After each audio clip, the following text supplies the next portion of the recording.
ব্যবসা করবেন আপনি, ব্যবসা করতে গেলে সততার সাথে ব্যবসা করতে পারবেন, আবার 2 নাম্বারই করতে পারবেন।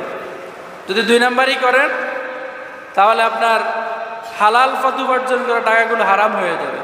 ওজনে কম দিলেন, মিথ্যা কথা বললেন, ভালোর সাথে খারাপ মিশালেন, তাহলে আপনার ব্যবসাটা কি হালাল হবে না হারাম হবে?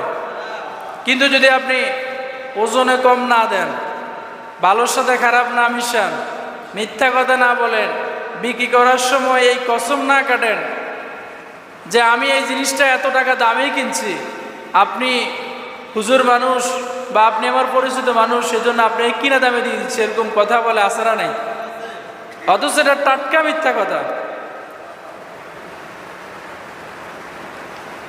আর সবচেয়ে উত্তম রিজিক হলো নিজের হাতে যেটা ইনকাম করা হয়।